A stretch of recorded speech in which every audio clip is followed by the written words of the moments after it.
몇 주에 걸쳐서 우리가 시편 말씀 나누고 있습니다. 저는 한동안 아마 올 연말까지 쭉 가지 않을까 생각을 하는데요.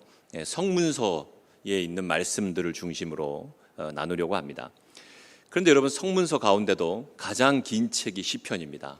시편은 무려 150편이에요. 이거를 만약 제대로 한 편씩 다 설교를 한다고 하면 무려 150주가 걸립니다. 그럼 우리가 3년의 계획을 세우고 설교를 해야 되니까 여러분들이 시편만 듣고 끝날 수 있습니다.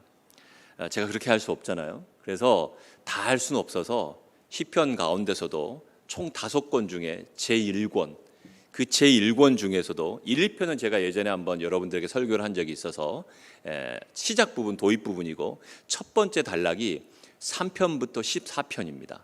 그러니까 제가 지금 설교를 하고 있는 것은 3편부터 14편, 시편 중에 첫 번째 단락, 제1권의 첫 번째 단락을, 그것도 제대로 해보면 12주가 걸리잖아요. 총 12편이니까. 그런데 압축해서 한 4번 정도에 걸쳐서 오늘까지 총 4번에 걸쳐서 여러분들에게 설교를 하려고 합니다. 그러니까 여러분, 12부작 그런 드라마가 아니라 그걸 조금 더 압축된 4부작 드라마라고 생각하시면 되고, 이건 여러분 쭉 이어서 보셔야 돼요. 그래서 어떻게 하셔야 되냐면 우리 청년부 채널에 지난 설교들 혹시 듣지 못한 분들이 있다면 꼭 한번 들어야지만 이 전체적인 스토리가 이해될 수 있습니다. 아마 드라마라고 하니까 이 설교의 한 4번의 설교의 제목을 뭐로 지을까 하다가 그런 생각을 하게 되었어요. 시편의 세계. 얼마 전에 부부의 세계라는 드라마가 최고의 시청률을 기록하면서 끝났잖아요. 자, 그러면 이제 다음 주부터 할 설교를 제가 예고합니다. 다음 주부터는 잠언을 하거든요. 설교의 제목, 시리즈의 제목은 슬기로운 잠언 생활입니다. 그래서 여러분들 기대를 하시고 다음 주부터 몇 주 정도는 잠언도 여러분 31편까지 있는데 31부를 다 할 수 없고 그 중에 일부들을 가지고 잠언 전체를 이해할 수 있는 그런 시간들을 좀 가져보려고 합니다. 기대하시면서 여러분 말씀을 들을 수 있는 여러분들이 될 수 있기를 바랍니다. 첫 번째 단락인 제1권의 첫 번째 단락, 시편 3편부터 14편까지의 부제가 뭐냐면, 이 제목이 뭐냐면 하나님의 부제예요. 그러니까 우리가 살아가는 상황들 속에서 하나님의 사람들, 하나님의 백성들이 겪게 되는 경험인데, 그게 뭐냐면 하나님이 없다고 느껴지는 거죠. 하나님의 백성들이 하나님의 뜻에 따라 살아가는데, 신실하게 믿음을 지키고 살아가는데 어려운 일들을 만납니다. 우리가 감당할 수는 없는 어려운 일들을 만나요. 형통하면 좋은데 그렇지 않습니다. 질병에 걸릴 수도 있고, 또 어떤 사람들의 공격에 의해서 내가 어려움을 당할 수도 있고, 실패할 수도 있고, 가난에 처할 수도 있고, 예기치 않은 어려운 일들을 만나는 거예요. 그럴 때 우리가 느끼는 감정이 무엇이겠습니까? 하나님이 없다고 느껴지는 거죠. 하나님이 분명히 살아 계시는 것을 믿고 있는데, 그런데 하나님이 그 어떤 도움의 손길도 내게 주지 않는 것처럼 느껴지는 거죠. 도리어 악인들이 잘 되는 겁니다. 우리 위에서 군림하면서 가난한 자들을 압제함에도 불구하고 아무런 일도 나타나지 않는 그런 상황들을 가리켜 하나님의 부재라고 표현할 수 있죠. 그래서 여러분 3편부터 14편 이 12편을 보면 구조가 아주 재밌습니다. 여러분, 성경이 얼마나 여러분 정교한 책인지요. 이 시편의 150편이 구성된 것도 여러분 정말 잘 보셔야 되지만, 그 시편 150편 가운데 1편과 2편의 표제, 그것이 의미하는 것도 대단히 중요하다고 했어요. 그리고 첫 번째 단락, 제1권의 첫 번째 단락에 어떤 의미를 가지고 있느냐도 대단히 중요해요. 그런데 이 1권의 첫 번째 단락도 아주 정교하게 구조를 맞췄어요. 뭐냐면 중심에는 오늘 우리가 읽을 본문인 8편이 있습니다. 시편 8편이 가운데 중심을 이루고 있고, 앞에 3편부터 7편 그리고 9편부터 14편이 서로 여러분 이 8편을 중심으로 서로 병렬로 되어 있는 거예요. 이걸 조금 어려운 표현으로 뭐라고 하냐면, 이 구조를 따라합시다. 수미쌍관. 수미쌍관, 한자로 쓰니까 어렵죠. 그러니까 머리와 여러분 꼬리가 여러분 같은 병렬 구조를 이루고 있고, 그것이 가운데를 중심으로 모여 있다라는 거예요. 그러니까 제가 여러분 지난 몇 주 동안에는 앞에 있는 이야기들, 뒤에 있는 이야기들 했습니다. 우리가 살아가는 상황들 속에서 하나님이 없다고 느껴지는 그런 상황들 속에서 시인이 고백한 기도, 노래들을 우리가 함께 나누었어요. 근데 거기서 끝나는 게 아니라는 거예요. 이 모든 시들이 중심을 이루고 있는데, 그 중심을 향하고 있는데, 그 중심이 오늘 우리가 함께 듣게 될 시편 8편의 말씀이라는 것입니다. 강단에서 이런 부탁을 드려서 참 죄송한데 우리 지휘자님 늘 찬양을 통해 은혜를 받고 있습니다. 다음 주 곡은 제가 이 곡을 부탁해도 될지 모르겠습니다. 시편 8편을 가지고 부르는 찬양이 있죠. 여호와 우리 주여. 한번 각 곡이 되겠습니까? 안 되면 지휘자님이 솔로라도 좀 해주셔서 이 곡을 우리가 좀 함께 나누면 참 좋지 않을까, 그런 생각을 합니다. 제가 예전에 청년 때 샀던 기타가 있어요. 제가 이제 군에서 제대하고, 저는 기타를 치다가 찬양 인도를 하는 게 아니라 교회에서 찬양 인도를 강제로 시켜서 어쩔 수 없이 이제 찬양 인도를 하다 보니까 기타를 25살 때인가요? 그때 혼자서 막 연습을 하기 시작했어요.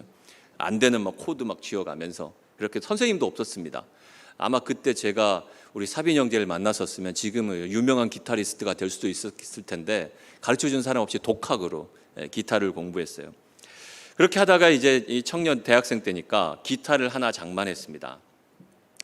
자마르라는 브랜드의 기타가 있었어요. 자마르. 여러분 혹시 아는지 모르겠지만 이 카피프리라는 우리 기독교 쇼핑몰 있죠. 거기서 기타를 판매하는데 기타 판매하는 브랜드 이름이 자마르라는 기타였습니다. 제가 그걸 청년 때부터, 그리고 이제 신학교에 가서 사역을 시작하면서 찬양인도 사역을 하면서 몇 년 동안 그 기타를 썼습니다.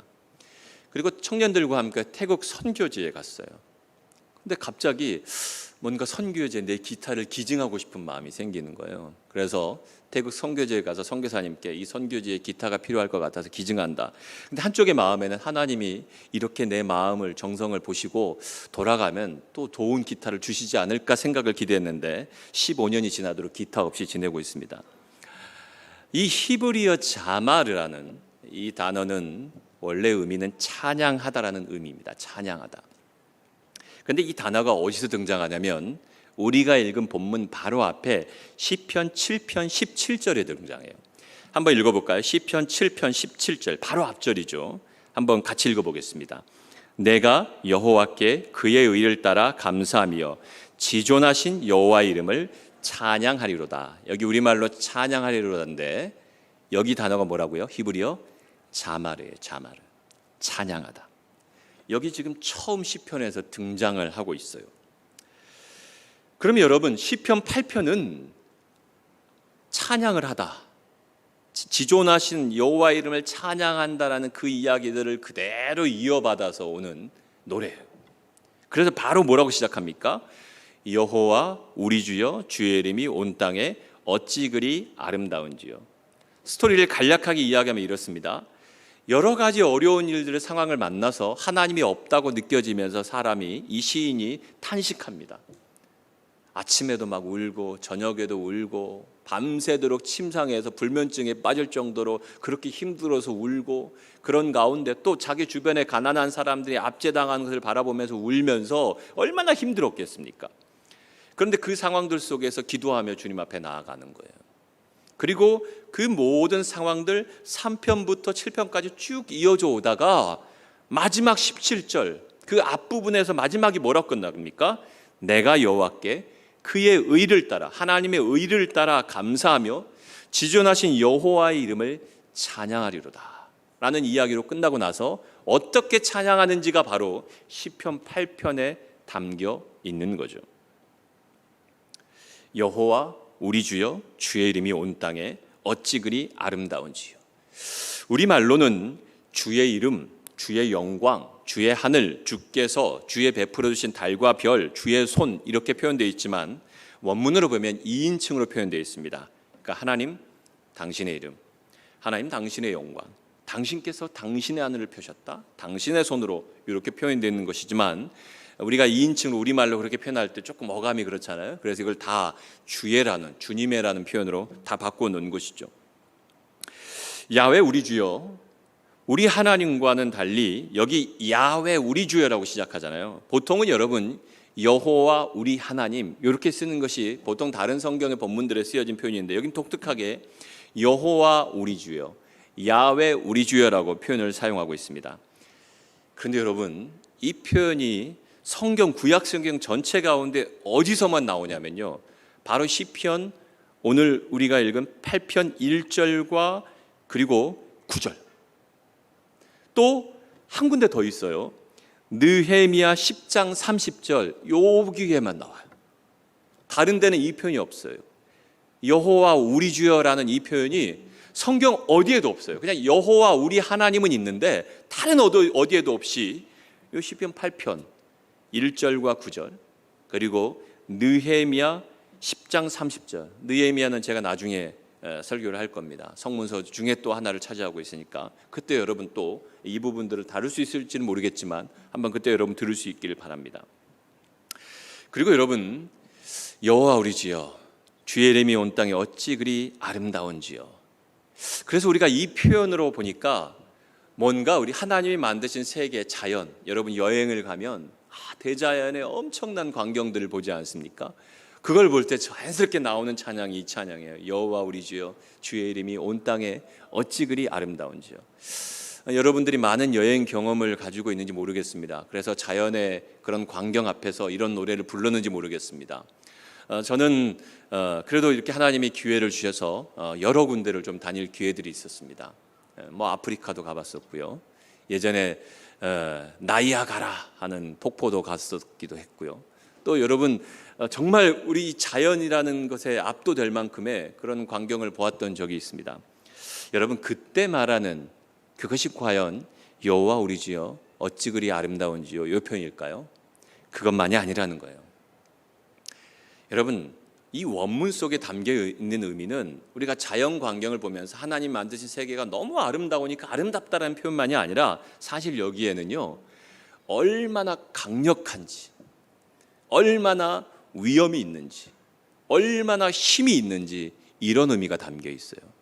그러니까 여러분, 이 찬양을 우리는 사실 반쪽의 의미로 해석하기 쉬워요. 하나님이 만드신 세계가 너무너무 아름다우니까 자연 세계를 바라보면서 하나님의 아름다움, 만드신 세계의 아름다움을 찬양하는 것만 아니라 여기 말하는 여호와 이름을 찬양하는 아름다움의 의미는 실제로 보면요, 하나님이 만드신 세계. 그런데 여러분, 이 세계가 어떻습니까? 이 땅이 어떻습니까? 무질서하잖아요. 질서가 다 깨어져 버리지 않았습니까? 그러면서 만들어진 것이 무엇입니까? 힘 있는 자가, 강한 자가 그렇지 못한 사람들을 짓밟는 세상이 되어버린 거죠. 이거를 여러분, 이 설교에 다 얘기할 수 없습니다. 그거는 여러분 지난 3편의 설교를 꼭 보셔야 됩니다. 그래야지만 제가 오늘 하는 설교를 이해할 수 있습니다. 그래서 여러분 꼭 유튜브에 가셔서 보시기를 바랍니다. 하나님이 만드신 세계는 그렇지 않았어요. 그런데 이 세계가 잘못되어진 거죠. 관계가 깨어져 버리면서 힘 있는 자들이, 가진 자들이 여러분 다스린다는 의미를 왜곡하는 거예요. 여러분, 하나님께서 사람을 만드시면서 내린 명령이 뭐였습니까? 생육하고 번성하면서 땅에 있는 것들을 다스리라고 했어요. 이 다스리라는 말은 군림하라는 게 아닙니다. 압제하라는 게 아닙니다. 여러분, 여기 다스리라는 말은 뭐예요? 섬기라는 거죠. 아담과 하와에게 하나님께서 만드신 세계를 통해서 섬기라고 주신 거예요. 너희가 힘이 있으니까 네 마음대로 해, 이런 의미가 아니라 피조물 중에 연약한 것들을 섬기기 위해서 하나님께서 만드신 세계인데 여러분, 이 모든 것들을 죄가 깨뜨려 버린 거죠. 그러니까 그런 현상들이 나타나는 거예요. 조금만 높은 위치에 있으면, 조금만 힘이 있으면요, 어떻게든 약한 사람들을 괴롭히고 그들을 짓밟고 자기 이익을 챙기려고 하는 그 세상이 우리가 살고 있는 세상 아니겠습니까? 그런데 그런 세상 속에서 하나님이 없다고 하나님의 사람들이 느끼는 거예요. 그런 광경들을 바라보면서 그저 무관하게 지나는 것이 아니라 우리 주변에 계속 들려오는 그런 소식들을 바라보면서, 여러분 주변에서 일어나는 그런 일들을 바라보면서 하나님의 사람들이 고민하고 탄식하고 눈물을 흘리다가 하나님 앞에 노래하면서 나아가는 거예요. 그런데 그렇게 탄식으로 끝나는 게 아니라 그 마지막 부분에 내가 여호와께 감사하는데 뭐 때문에 감사해요? 하나님의 의를 따라서 감사한다라는 거예요. 하나님 만드신 세계가 너무 아름다우니까, 자연 세계가 너무 아름다우니까 감사하는 게 아니라 땅의 모든 질서가 깨트려져서 정말 추악한 것이 가득한데 하나님이 이 세계를 의로써 이끌어 가셔요. 하나님의 사람들을 통해서, 믿음의 사람들을 통해서, 아브라함의 후손들을 통해서 힘 있는 자들이 힘없는 자를 짓밟는 게 아니라 섬기는 거예요. 함께 세워가는 거예요. 손을 잡아주는 거예요. 배려해주고 환대해주는 거죠. 그럼을 통해서 이 땅 가운데 하나님이 만드셨던 가장 아름다운 질서인 바로 그것들을 세워갈 때 이 찬양이 나오게 된다라는 것이죠. 하나님이 이 세상을 통치하는 방법은 놀랍습니다. 하나님이 통치하시는데 어떤 방법을 세우셨는지 여러분들에게 이 세상의 통치권을 주셨어요.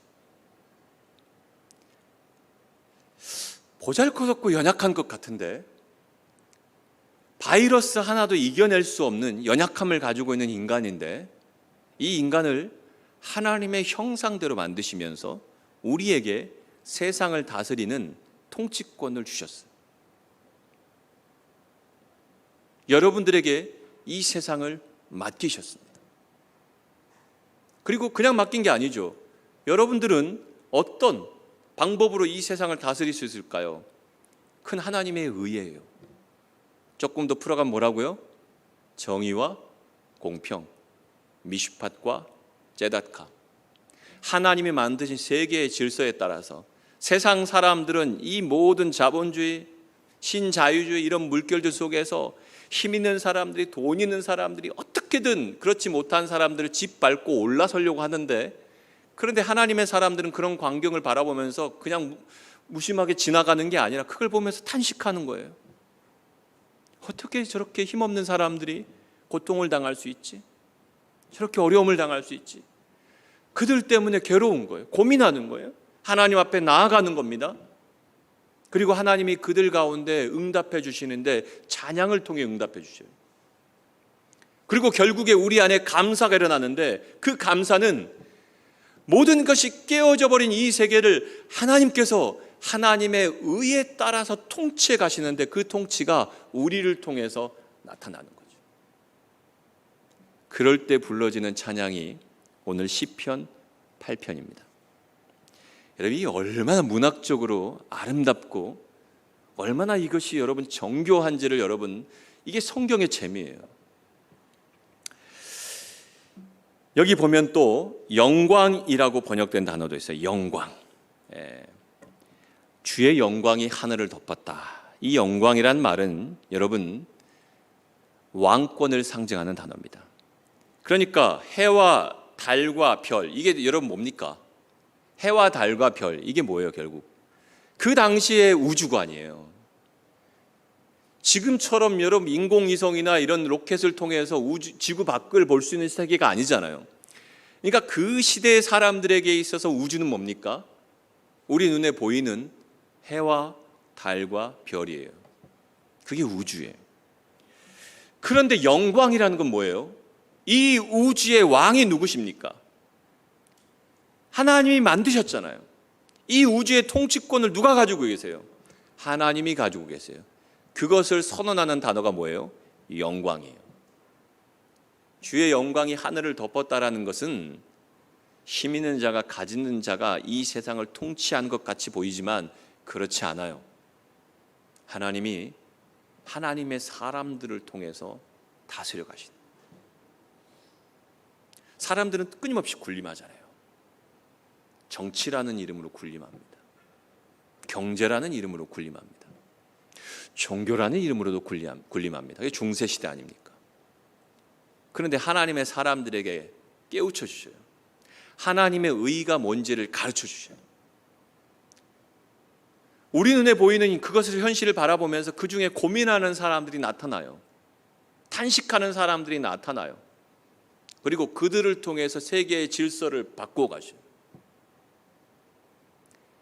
기독교를 믿는 신앙인들이 선교라는 이유로 아프리카에 가서 또 저 아메리카 대륙에 가서 수많은 원주민들을 압제하고 죽이고, 여러분 우리가 다 봤잖아요. 호주에 우리가 비전 트립 갔을 때 원주민들 선교하면서 다 듣지 않았습니까? 그곳의 원주민인 애버리진들을 얼마나 우리 힘들게 했습니까? 종교라는 이름 아래 군림하는 거죠. 압제하는 거죠. 모르겠습니다. 그 대륙을 밟았던 신앙인들은 이 시편 8편의 찬양을 불렀을지 모르겠어요. 너무너무 자연이 아름다우니까 그걸 바라보면서 이 8편을 불렀을지 모르겠지만, 제가 볼 때 하나님은 그 찬양 받으시지 않아요. 왜요? 그들이 가서 행한 건 뭡니까? 자연을 보면서는 아름답다고 하는데 가서 힘없는 사람들을 짓밟았어요. 여러분, 아프리카의 흑인들이 자 미국이나 이런 데 여러분 노예로 끌려갔을 때 어떻게 끌려갔는지 보셨습니까? 제가 예전에 사진을 봤습니다. 여러분, 다 누워있는데 다 쇠고랑 차고요. 움직일 수도 없어요. 거기서 움직일 수도 없어요. 꼼짝도 못하고 몇 날 며칠 걸리는 배를 타고 지나가야 됩니다. 뭐 용변도 볼 수 없습니다. 처참한 인간이라고 볼 수 없는 그 상황을 거쳐서 노예로 끌려가요.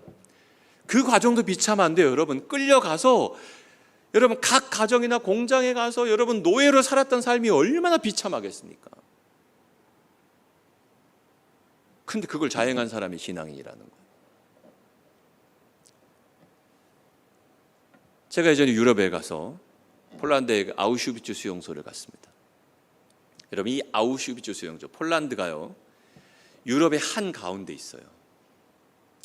그러니까 동쪽으로는 러시아부터 여러분 동쪽에 있는 많은 예전에 동유럽에 있던 국가들이 많지 않습니까? 또 북쪽에는 여러분 뭐 노르웨이나 북유럽, 그리고 조금 더 북쪽에 보면 여러분 독일, 또 왼쪽은 서유럽, 그리고 남유럽, 모든 유럽의 한 가운데 아주 중심 역할을 하고 있는 그런 곳이에요. 지정학적 위치를 가지고 있는 그런 곳이죠. 그런데 여러분, 이 아우슈비츠 수용소가 그런 위치 때문에 전 유럽에 있는 유대인들이 다 그곳으로 열차를 타고 끌려옵니다. 제가 그 열차를 봤어요. 사진을 찍었었는데요. 그 열차 한 칸에 수십 명의 사람들, 누울 자리도 없어요. 그 무더위에. 거기에 다, 그러니까 여러분 그 차를 타고 오다가 거기서 죽어가는 사람도 많아요.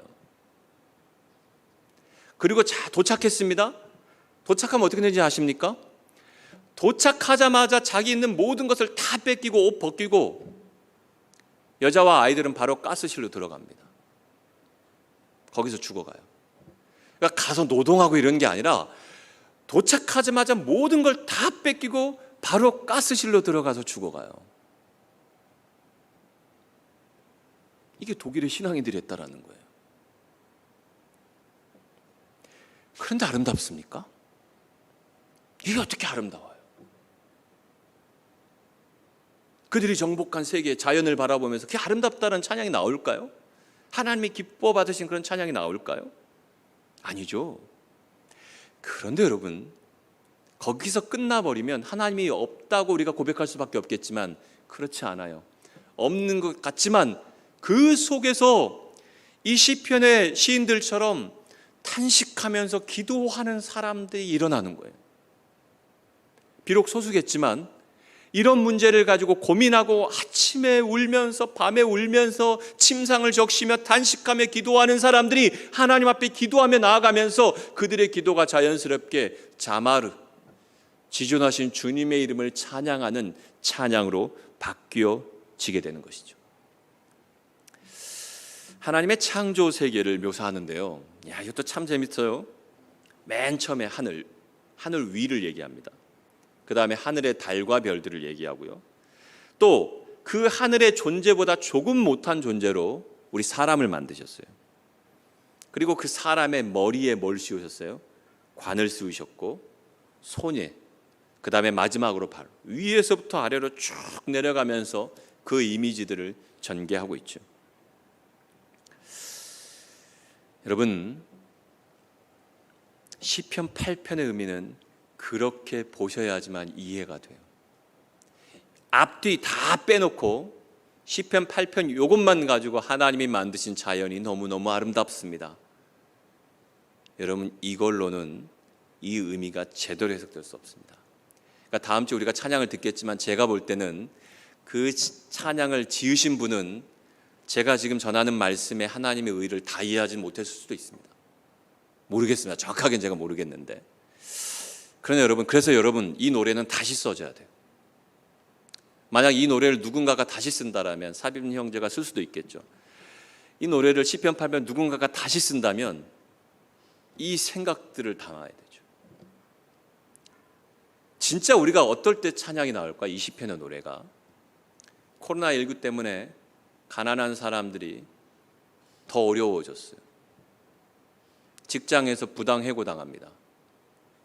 한순간에 길바닥에 내앉습니다. 생존의 위기에 직면합니다.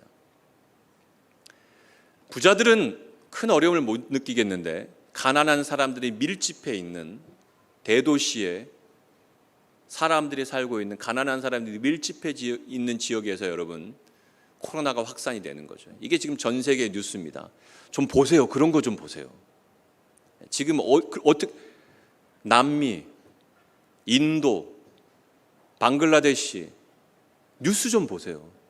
거기서 지금 가난한 사람들이 밀집한 지역에서 어떤 현상들이 나타나고 있는지.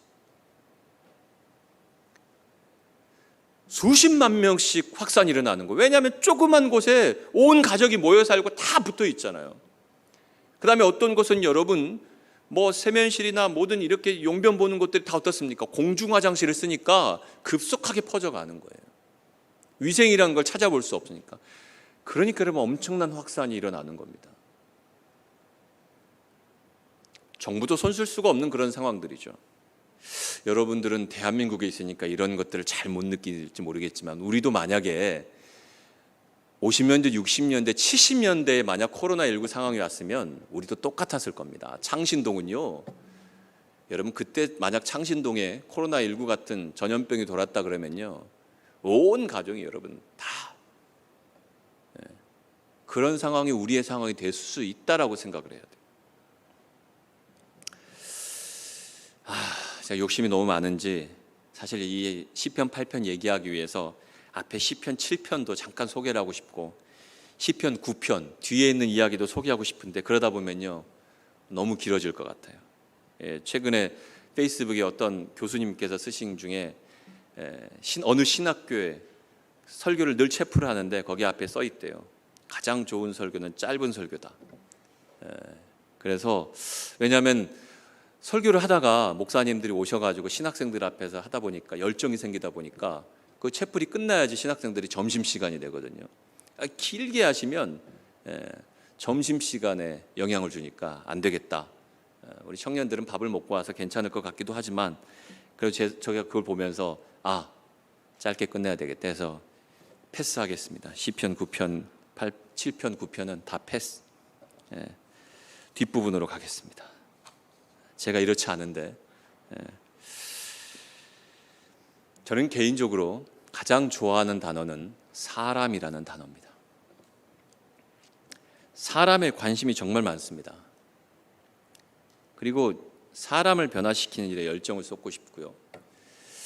제가 신학대학원을 졸업할 때 졸업 논문도 사람에 대한 연구였습니다. 사람을 이해하는 것, 이것이 중요하다.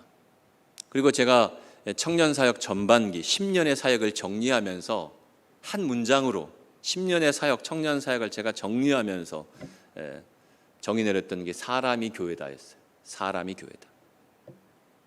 그러니까 제가 나중에 책을 하나 쓰면 쓸 제목을 정했어요. 사람이 교회다, 청년이 미래다. 이게 이제 제 책 제목이에요. 별로 안 팔릴 것 같긴 해요, 책 제목이. 그래도 제 나름대로는 정해놓긴 했습니다. 그만큼 사람이 중요하다는 것을 깨닫게 된 거죠. 여러분, 이런 어려운 상황을 맞닥뜨려서 교회가 위기를 경험하고 있습니다. 우리 이제 각급 교회 학교들이 오늘부로 모든 예배를 부서가 다 예배를 드려요.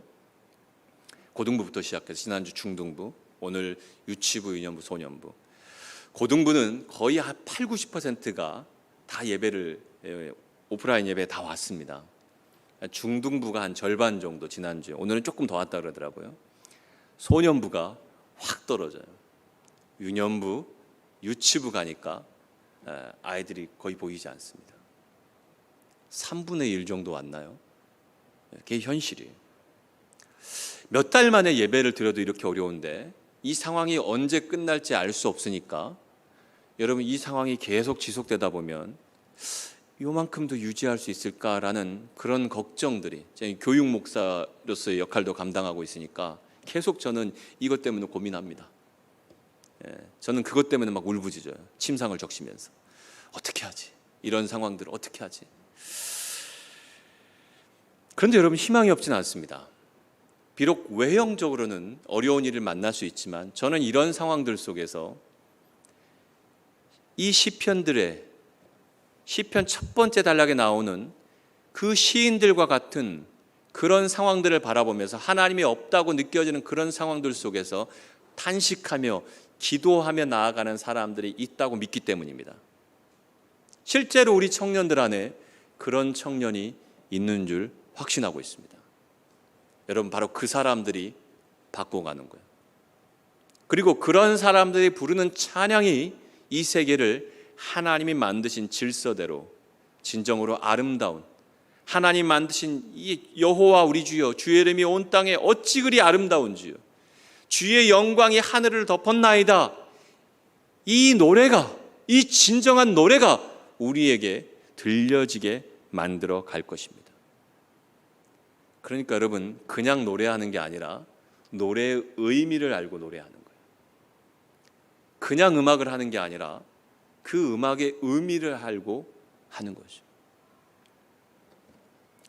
과학자, 철학자, 생물학자들이 자연에 대해서 깊이 생각하고 천체들을 가지고 있는 방대한 우주를 지각하여서 사람의 위치를 생각해 보지만 사람의 역할을 제대로 알 수는 없습니다. 우주에서 사람의 역할은 어떤 자연 철학으로부터 깨달을 수 있는 것이 아니라 오직 하나님이 말씀하시는 성경, 이 속에서만 깨달을 수 있는 것입니다. 성경은 사람에 대해서 놀라운 정의를 내립니다.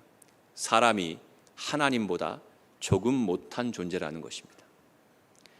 주님을 알면 이 사람이 갖고 있는 온 세계에서 질서를, 위치를 알게 될 것입니다.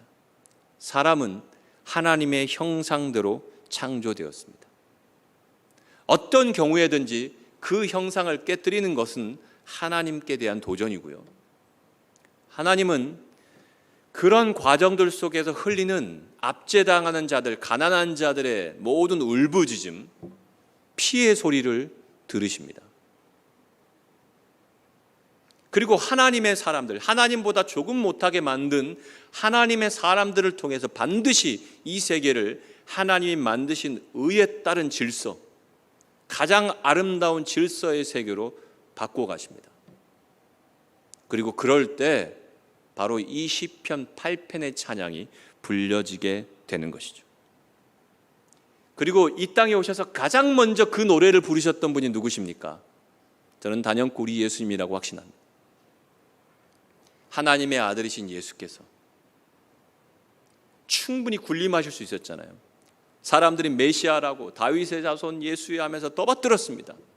왕이 될 수 있었습니다. 그렇지 않았어요. 십자가의 길을 가셨습니다. 예수님이 만나는 누구에게도 군림하지 않으셨어요. 압제하지 않으셨어요. 도리어 섬기라고 하셨어요. 너희가 어린 자와 같이 되라. 섬겨라. 자기 자신을 대속물로 내어줘라. 그렇게 하시면서 고통을 당하시면서 예수님의 인생 자체에 무려 시편 3편부터 7편, 9편부터 14편, 아니 시편 속에 있는 그 많은 탄식의 모든 상황들이 다 집약되어 있는 거예요. 그것뿐만 아니죠. 성문서 욥이 당하는 고난, 또 포로로 끌려갔던 사람들이 당하는 고난, 그 모든 것들이 다 집약되어 있는 거예요. 그런데 예수님께서 자신의 삶을 내어주시면서 시편 28편을 불러내신, 예수님이 왜 무엇을 먹을까, 마실까, 입을까 염려하지 말라고 하셨습니까? 그리고 우리에게 중요한 것이 뭐라고 얘기했습니까? 먼저 그의 나라와 의, 그것의 아름다움을 아시는 거예요. 저는 우리 남부교회 청년들이 그런 생각을 하기를 축복합니다. 여러분이 공부하는, 일하는 목적도 분명히 지셔야 됩니다. 그것을 알고 하는 것과 모르는 것은 여러분 엄청난 차이입니다. 여러분들이 그것을 모르고 성공한다고 한들, 높은 위치에 있다고 한들, 그래서 그것 때문에 막 아름다워하는 거예요. 감사하면서. 제가 얼마나 많은 이야기를 듣는지 몰라요. 대부분 저 듣는 이야기가 청년들의 이야기잖아요. 직장에 갔더니, 어린이집에 갔더니, 원장님이 기독교인인데 어느 교회 집사님, 권사님, 심지어 사모님이라고 하는데 가니까 막 군림하시더라. 그러놓고 늘 펴고 큐티하자고 하고 막 말씀 나누고 간증하시더라. 어느 회사에 갔더니 사장님이 늘 예배를 드리는데 자기 간증을 막 늘어놓는데 군림하시더라. 압제하시더라. 함부로 대하시더라. 헌금 많이 내는 걸 자랑하겠죠. 내가 회사의 사장이라는 걸 자랑하겠죠. 내가 높은 위치에 있다고 자랑하겠죠. 자기 자신은 이 시편 8편 속에서 여호와의 주의 이름이 온 땅에 어찌 그리 아름다운지요. 사람들은 괴로워 죽겠는데 대궐 같은 집에, 넓은 집에, 모든 것들이 다 갖춰진 집에서 살면서 어찌 그리 아름다운지 이런 노래를 부르겠지요. 그건 진정한 노래가 될 수 없어요. 우리보다 더 연약한 자에 있는 가난한 사람들의 삶을 추적하고 그들의 이야기가 여러분들에게 들려졌을 때 그것 때문에 고민하고 눈물을 흘리고 침상을 적시고 기도를 하고 하나님이 없다고 느껴지는 그 상황들 때문에 깊은 탄식을 느끼고, 그러나 하나님이 그 속에 여러분들에게 은혜를 주셔서 여러분들의 입술에 찬양을 주시는 거예요. 하나님의 의를 따라 만들어지는 이 땅, 온 땅에 여호와 우리 주여, 주의 이름이 어찌 그리 아름다운지, 온 땅 가득 임할 주의 영광, 하나님의 영광, 가진 자가 가지지 못한 자를 압제하는 그 세상이 아니라 도리어 그들 편에 서서 그들과 함께 이 문제들을 고민하고 그들을 함께 세워갈 수 있는 사람들, 하나님의 사람들, 세상을 변화시켜가는 사람들, 그들 때문에 만들어지는 아름다운 세상, 우리가 함께 그 노래를 불러가야 되지 않겠습니까? 저는 우리 남부교회 청년들과 함께 그 노래를 부르고 싶습니다. 그리고 이 노래는 다시 쓰여져야 되고 다시 불려져야 되겠습니다. 기도하겠습니다. 하나님, 시편 8편의 의미가 다시금 우리에게 전달됩니다. 부족한 정도 시편 8편을 수없이 읽고 묵상하고 노래로 불렀지만 제 인생에 이제서야 이 의미를 조금이나마 깨달아 갑니다. 여호와 우리 주의 주의 이름이 온 땅에 어찌 그리 아름다운지요, 주의 영광이 하늘을 덮었다라는 그 노래, 그 노래가 오늘 우리 청년들의 노래가 되게 하여 주옵소서. 사랑하는 청년들, 잠자고 있는 청년들에게 성령께서 말씀하여 주시고 도전하여 주시고 우리를 일으켜 세워주셔서 하나님의 의로 통치하는 이 세상을 함께 만들어갈 수 있는 하나님의 사람으로 일어서게 하여 주옵소서. 예수 그리스도로 기도하옵나이다. 아멘.